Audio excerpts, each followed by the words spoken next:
I'd say one of the bigger overarching principles that I live by is definitely leaning more towards the question-based selling side of things. In sales, a lot of people, when they come into it, or business owners who are selling their services, come in with the wrong expectations. Think that sales is this thing where you've naturally got the gift of the gab, or you are able to talk somebody's ear off until they buy. And it's super normal, right? Society portrays that in movies, social media, and pretty much everywhere, that that's what sales is. But I think anybody listening will realize very quickly that that's not very helpful in sales. Instead of talking at prospective customers, I would rather ask questions that allow this person to realize things for themselves. That will really lead into why question-based selling works. But I am the world's biggest super fan. You're like a super fan. Welcome to the Business Superfans Podcast. We will discuss how establishing business superfans from customers, employees, and business partners can elevate your success exponentially. Learn why these advocates are a key factor to achieving excellence in the world of commerce. We discuss the invaluable insights of business owners who have successfully implemented the strategies in the book to build their own team of devoted superfans. Gain insightful knowledge from the experts who create applications that help you create passionate superfans. This is the Business Superfans Podcast with your host, Freddie D. Ready!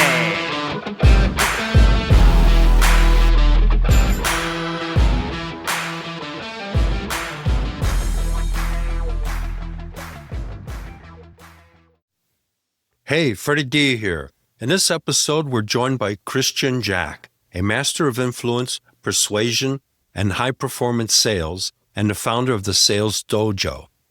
As a sought-after sales coach and growth consultant, Christian helps scale businesses to 8 figures and beyond through fractional CRO services, one-on-one coaching, and custom sales training.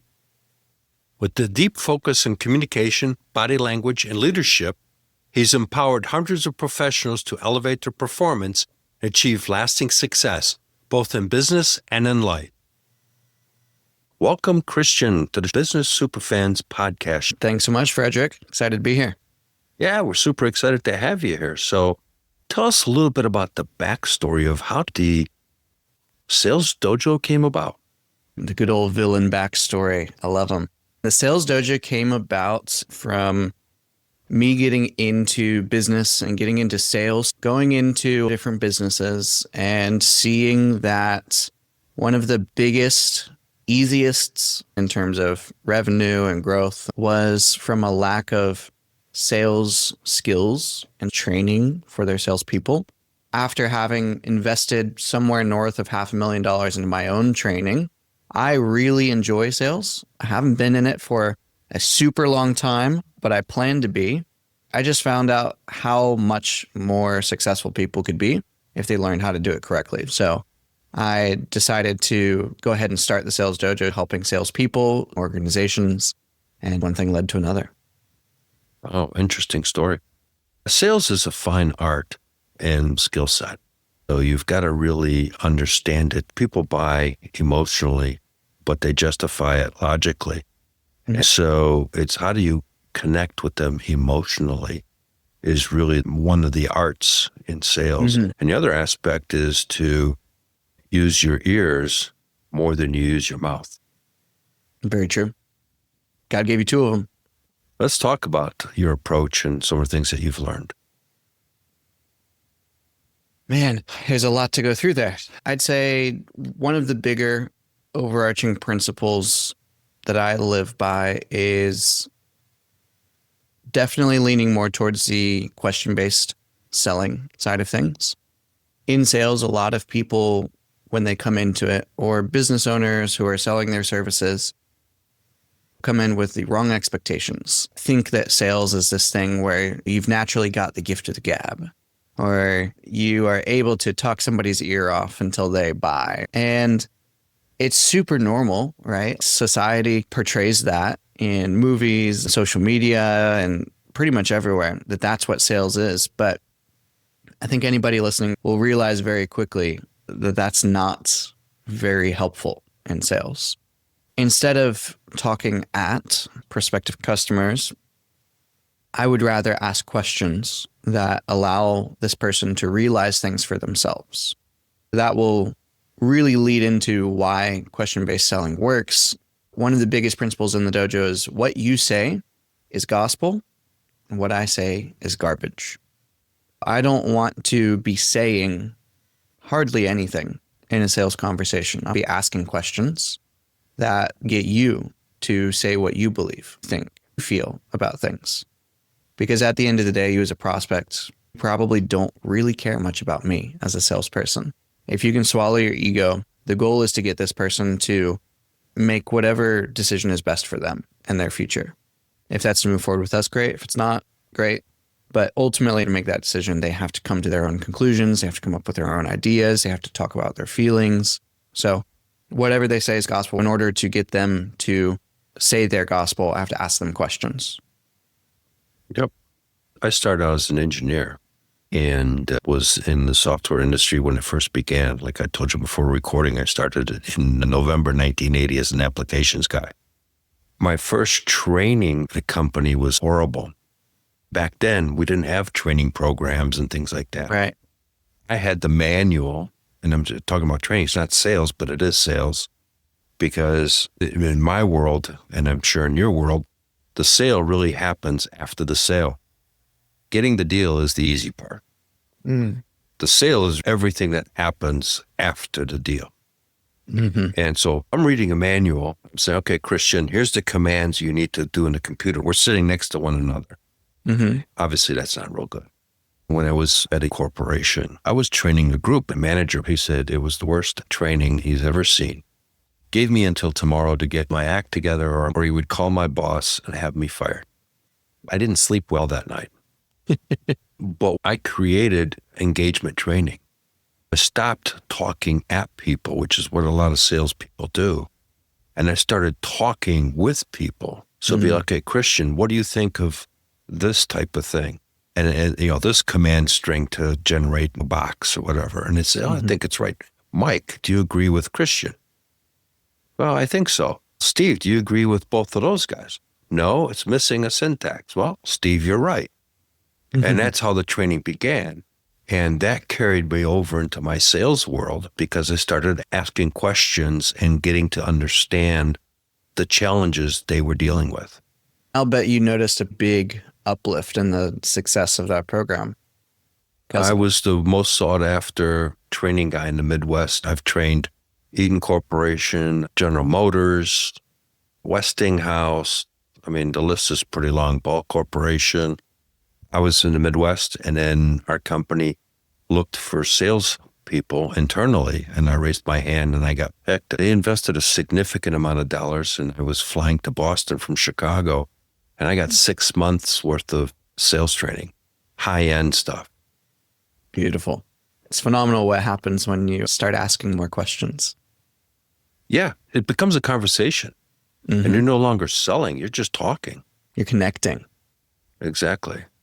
So let's go further into, how do you work with people to really help transform them from throwing up, for lack of a better way of word, but an accurate way? Because as an engineer, I was throwing up. And that's what changed me to go into sales, because I would see sales guys that didn't understand. And we just talk about the features, the technology, and all the cool stuff, nothing about why it would help the business. Yeah. Usually, the way that I start helping people is diagnosing where their broken belief set is. Everybody grows up with different childhoods, different situations, different experiences. The first thing I always cover is figuring out what is inside their mind, inside their mental models, inside their decision-making processes that might be holding them back from accepting and looking at things properly. As an example, if somebody comes into sales thinking that sales is all about pitching the features, pitching the benefits, I'll ask them questions about where do you think that comes from? Who told that that's what sales was about? And through, shockingly enough, asking questions, we start going down the path of helping them realize where those belief sets came from, where those decision-making processes came from. We can ultimately help people see whether those are valid or not. And usually we come across the idea that it's not so valid. Once we invalidate the root of all of this, there's essentially an empty flower bed. They get to choose new decision-making patterns and new beliefs that can serve them. And so from there, we can actually get to work. I can prescribe them a certain part of the course modules. I can prescribe them to go to these specific coaching calls. I can prescribe for them to try this new thing out in the world. That's one of my personal favorite things to do. I don't know about you, Frederick, but with sales, it's so easy to practice things that you would do on a sales call outside of a sales call. And it solidifies the learning in your brain much more when you take that learning outside of its usual context, put it into another, and you gain the experience in that other context and then bring it back into sales. So maybe if you struggle with asking questions in sales, start seeing how you can ask those same questions outside of a sales call. Start asking questions to, I'm married. My wife knows all the questions that I know in sales because I've practiced them with her. How was your day? Oh, it was great. Oh, what was great about it?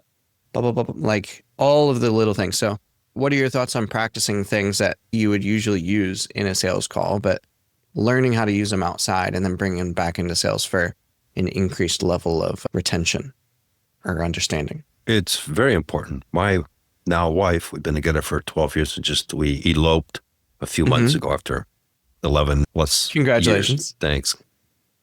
She's in the other room right now on sales. She sells hearing aids over the phone. She's one of the top 15 in the whole company. The company's north of $100 million in sales. And she has conversations with people, and she has a script that she's learned, but now it's personalized, so it made it her own. So like you were talking earlier about that. And it's all about questions. She's asking, what's the issue with the hearings? You have wax buildup, blah, blah, blah. And it's a conversation. Some people buy and some don't because they can't afford it. They're usually older people on a fixed income, but she's one of the top salespeople, all because of the questions. That's really it. Yeah, it's powerful. When I was selling manufacturing software, one of my successes was I never got into the features and functions stuff. My style was very different. Back then, we didn't have all the technology that we have today. This was in the 90s.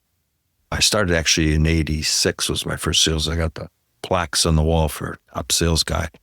My approach was very different. I would send out letters to manufacturing people, president, vice president of engineering, and vice president of manufacturing, inviting them to an education seminar about how technology is changing the engineering and manufacturing world.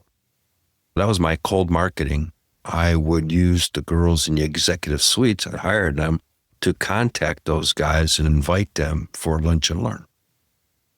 Free. We would demonstrate our software about how it's working and how it's changing the technology and the approach. Never really selling, just educating. They would say, would you be willing to come into our office and take a look at our processes and share with us, will this technology help us or not help us? That's inviting the fox in the hen house. Yeah. And I got invited in. You invited me in. I didn't ask to come in.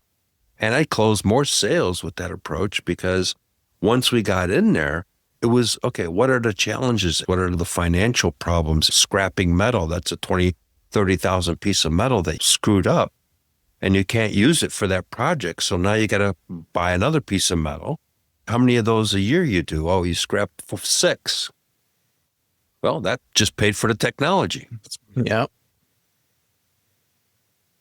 It's powerful. But people wouldn't have realized that unless you had helped them realize that. Correct. You don't sell, you get people to buy. I think that's what creates superfans, right? What happened, like this one mold shop, they start out 40 people. And over 5 years that I worked with them, they went from 40 people to 140 people. They bought both buildings on both sides of them, built breezeways between the two. And then beyond, they were my super fan in the sense that they would have overflow work. All of a sudden I get a phone call from some guy and it says, Jack over in so-and-so says, I need to get this technology because we're doing overflow work for them and we have data exchange issues. What's it cost me? How fast can you get it in here? That was a sale. Filling out the paperwork took me 30 minutes. We drove there and brought our equipment. The guy goes, I don't need to see it again, like I told you. Just get it to me. So we filled out the paper, used their fax machine, and faxed it to headquarters and got a sale, $100-some thousand bucks. Easy. Sales is fun. It really is. I don't think people realize how much fun it can be. Especially when you're empowering people and helping them, you're solving their problems or challenges. And now you're a hero to them. So they're your super fan because you transformed their business. Like I mentioned earlier, the sale begins after the sale, in my mind. The implementation of the service or the product needs to go smoothly. If the implementation or delivery is a disaster, you've just killed all the goodwill you created in the beginning. Yeah, very true. It's the idea that the selling never stops. That is exactly correct. The selling never stops.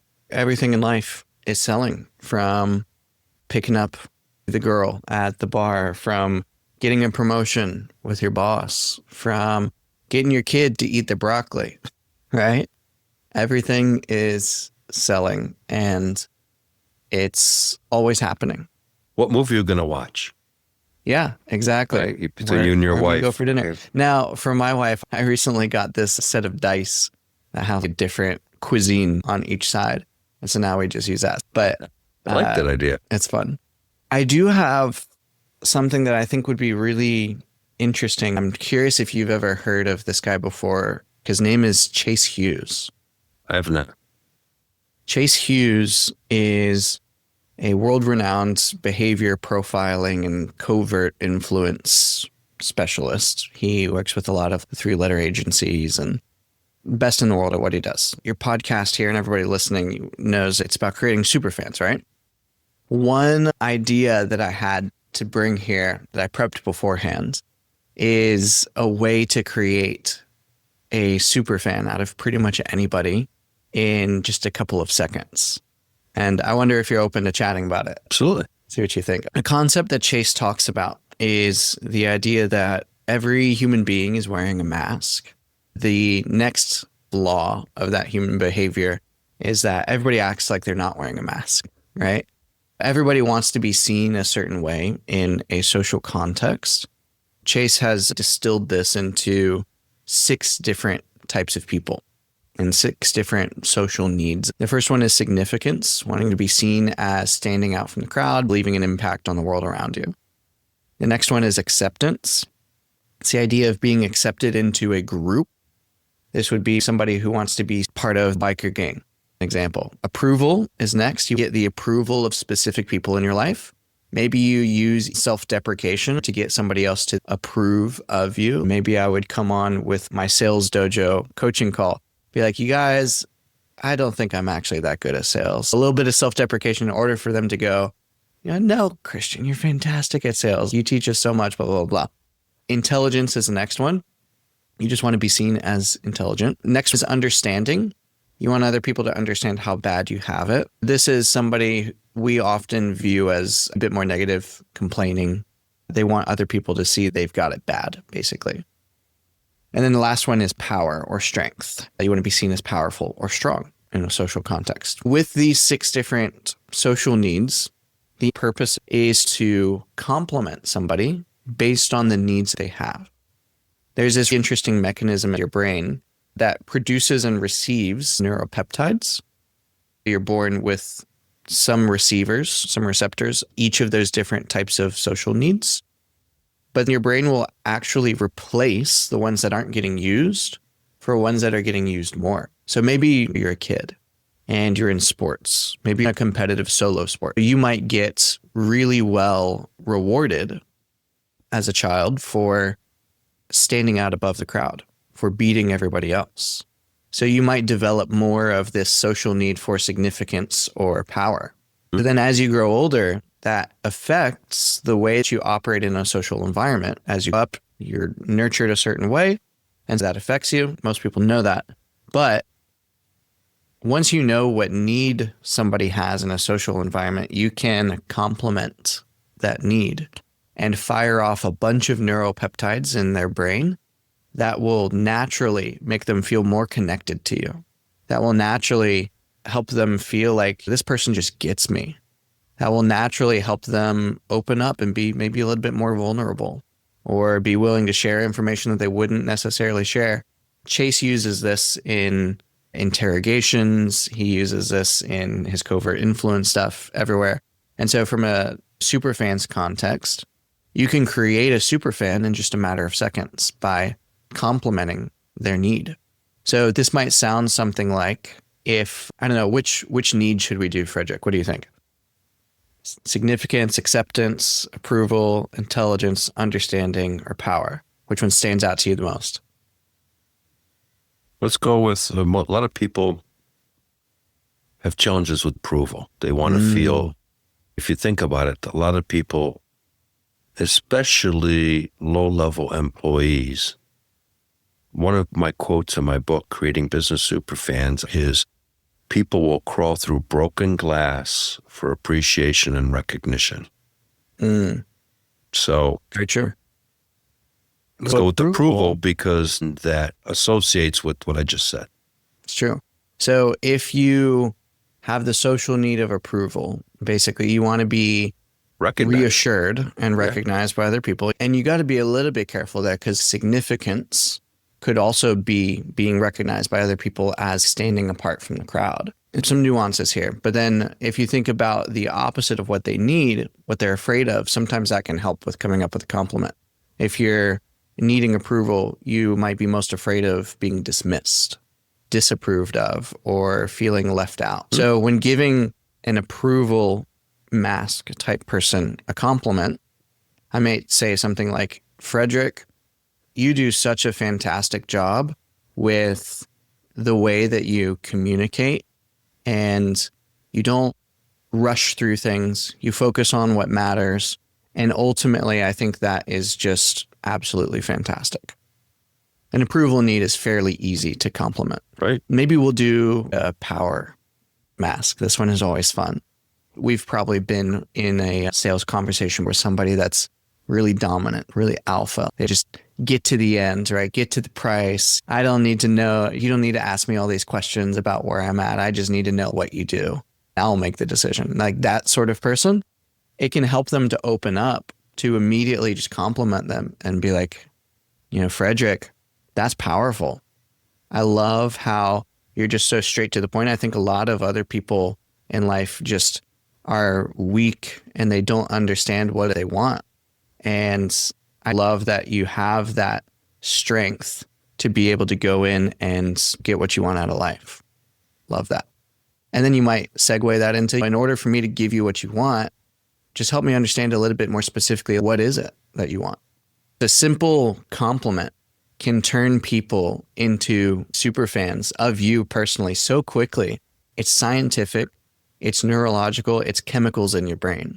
And funnily enough, it's pretty hard to get that part wrong in terms of it. If you do things properly, it's a system, it's a process. It works. Oh, yes. You remind me of a short story. Back in my sales days in Chicago, I went to a railroad car manufacturer and they were looking for some technology for engineering and manufacturing. The engineering manager and I got along, but we had to get it approved from the CEO. He's got to sign off on this project. So we get a meeting for him, walk into the office, and I notice it's a monster-sized office, glass wall, Elo pad outside of the glass wall. So we're talking about Mr. Power. Okay? And he looks at us, he goes, you got 5 minutes. I looked at him and said, I appreciate your time, That's the first thing I started off with. I said, okay, go. So I happened to think, and I looked at my watch and proceeded to give the presentation. And I looked again, it was virtually at the 5-minute mark. The universe helps you out every now and then. I stopped. This is my 5 minutes are up. And there was silence in the room. Then he smiled, because he didn't even get up, shake our hands, nothing. I mean, it's burned in my head, because this guy was, mega power. Yeah, You're talking railroad cars, big money stuff. for sure. He smiles, gets up, and asks his engineering manager, are you happy with everything? The guy goes, yes. You okay with the numbers and all that stuff? The guy goes, okay, hang on. Picks up the phone, says, please prepare a purchase order for Mr. Dudek. And click, that's it. He walked around and shook his hand, said, thank you guys for your time. We were dismissed. It was 100-some thousand sale. One, I acknowledged him for allowing us the time. Mm-hmm. And most important, I respected his time. 100%. At the end of the day, people are people. Sometimes we have these irrational things that we believe about the world. If we sit down in a coaching session and you're happy to take my advice and view me as the authority and allow me to help you walk through it, I can. But then also sometimes in a sales context, maybe you don't have that authority. Maybe you aren't seen as higher in status than this other person. And so just knowing how to play into the way that they view themselves and the way that they view the world, you won't figure it out unless you are inquisitive, unless you're curious. You ask questions, whether it be internally in your head, like you walk in that office, you see the wall of windows, you see the helipad out there. You probably ask yourself a question in the moment. You're like, I wonder what that means. I wonder what this guy cares about that made him have this big office and not just a normal sized one. Like, why the office with the view of the helipad outside? Yeah. There you go. So you ask yourself questions in order to then ask him questions. And it's just everything is questions. It's great. So Christian, share a story of one of the sales that had some challenges and how you overcame that and won the deal. A sale with some challenges. Man, one recent one comes to mind. I was on a Zoom call with a younger girl and she wanting to get into college, but needs help tutoring to get scores up. We got to the end of the call and she doesn't control any of her finances. Her father does. And so we got to the end of the call and I had already known that was going to be the case, had the conversation, then started to inquire about, what the conversation would be like with her dad. What was his viewpoint on her being able to go to this school? Was he supportive of that? Eventually it came down to the point where I didn't really feel confidence in her ability to then explain all of this to her father in a way that would actually lead to a good outcome for her and being able to go to her dream school. And so essentially we needed to get the dad on the call and have this really interesting conversation with a protective dad who the daughter didn't feel like was super supportive of her going to the school, who thought that we were a scam, didn't believe in tutoring online, didn't believe in any of this stuff. And so essentially got on the call and it was this whole power play, right? The dad who has all the control of the finances, who wants to protect his daughter, who knows what's best for her. So many different things at play there. We opened the call and it was all about getting him to let that guard down and be open to new ideas. In order for somebody to be open, visualize them in a suit of armor. You have to help them take off one piece of armor at a time to get to the point where they are more vulnerable, open to things coming in. That's essentially what we had to do. I did use a couple of needs compliments. I knew that he wanted to be seen as significant in front of his daughter, as well as powerful. Internally, I could also tell that he wanted to be seen as part of a group. He had an alumni sweater for the college he went to. He had a Patek on his wrist. So I knew he wanted to be seen as, Patek watches, as an example, as opposed to a Rolex. A Rolex is like new money. Patek is different. It's like older money. Started kind of piecing all these things together, profiling him. Within the next 7 or 8 minutes, he was completely open, completely vulnerable. He didn't feel like he needed to be this strong, powerful figure in front of his daughter. And ultimately, we were able to help them make the decision to move forward. The daughter gets to go to her dream school, hopefully when she puts in the work, and everybody wins. You said a couple really important things there, and that's you noticed a lot of little things. And I always say the little things are the big things. The watch, the jersey, all those things give you clues to incorporate into the conversation. Very true. So let's go into one more area that I want to cover, and that is how important is follow-up in sales? And the timing of follow-up, because that's the other part of the equation. I get the sense that there's a story behind why you're asking. No, most deals are done because of follow-up. Thank you for the time to meet with me. If they're not buying right then and there, but it's a sales process where it may take several different visits. You're talking some high-end type ticket stuff. That's not going to be bought in one visit. It's going to take several visits. You get a lead inquiry to your website. I look at it as you got a 15-minute window to respond to it. And then how you respond becomes important too. Let's talk about that a little bit. I think understanding the reason for the follow-up is the most important thing. Whenever I'm training people, I want to not just follow up. The person won't necessarily today, but there's a reason behind it. When you plan your follow-up strategy, it's probably going to be different for different contexts, whether you are a landscaper going around neighborhood selling railroad cars to an executive, or selling tutoring to people trying to get into college.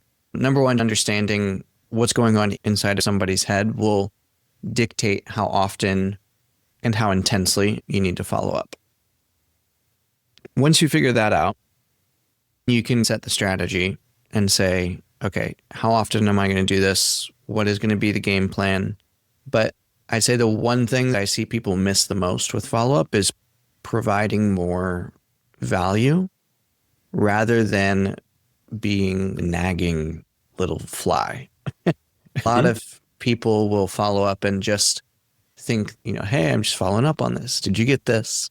That sort of thing. You might get one chance at that, but as soon as you do it once, you've probably ruined your chances for them to open any more of your emails or to actually take any sort of consideration to any more of your texts because there was no value there. I think the more creative you can be with your follow-up strategies, the better, whether it be sending new content from social media. Memes are fantastic. Sending gifts are a really big one when you get into higher level packages. Personalized gifts based on subtle cues from your conversation, what they're wearing, what hanging in their office can do really well. I had a custom piece of art made for one guy that ultimately got me 6 figures in commissions because I sent him that as a follow-up with a little note inside.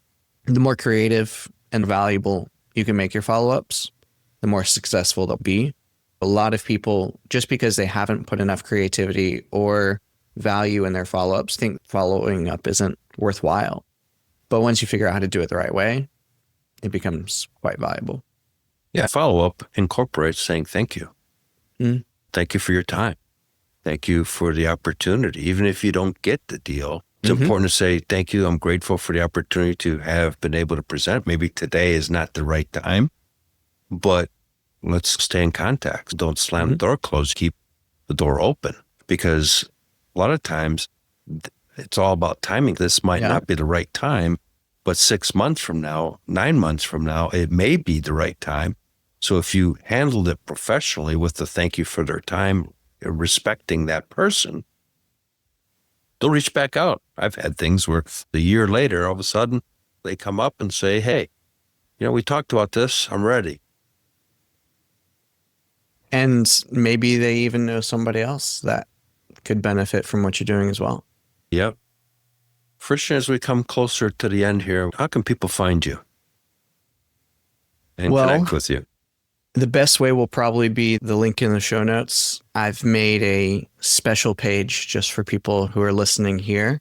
There's some free stuff on there, some cheap stuff. The link will be down there, the salesdojo.co/superfans. If you want to get in contact with me, you can find me pretty much anywhere. The fastest response will probably be on Facebook or the contact form on the salesdojo.co website. Great conversation that we've had. We could talk for hours on sales. It's fun to actually speak to somebody that understands the sales process and everything else. So thank you for sharing all the great nuggets that you shared for our listeners. And we look forward to having you on the show down the road. Appreciate you, Frederick. It was a great one. Hey, Superfan Superstar, Freddie D here. Before we wrap, here's your 3A playbook: attract, advocate, and accelerate your business. Power move for today. Here's this episode's top insight. Elite sales don't start with your pitch. They start with your observation of the individual, their body language, environment, and tone, followed by questions that unlock what's unspoken. So here's your business growth action step. Practice this approach with 3 people this week so it becomes second nature. Then in live sales settings, ask real-time questions that uncover what truly drives their decisions. If today's conversation sparked an idea for you, share it with a fellow business leader who would benefit, and grab the full breakdown in the show notes. Let's accelerate together and start creating business superfans who not only champion your brand, but accelerate your growth. Thank you for joining us for another episode of the Business Superfans podcast. If you found today's conversation valuable, don't forget to hit that subscribe button, leave us a review, and share this episode with someone who could use these powerful insights to level up their business. Remember, creating business superfans isn't just about your customers. It's about fostering genuine, impactful connections across your entire business ecosystem. When you invest in those relationships, success doesn't just happen, it accelerates. Until next time, I'm your host, Freddie D. Let's keep building superfans, creating unstoppable momentum, and driving your business toward extraordinary success. See you in the next episode. We hope you took away some useful knowledge from today's episode of the Business Superfans podcast. The path to success relies on taking action. So go over to businesssuperfans.com and get your hands on the book if you haven't already. Join the Accelerator community and take that first step in generating a team of passionate supporters for your business. Join us on the next episode as we continue guiding you on your journey to achieve flourishing success in business.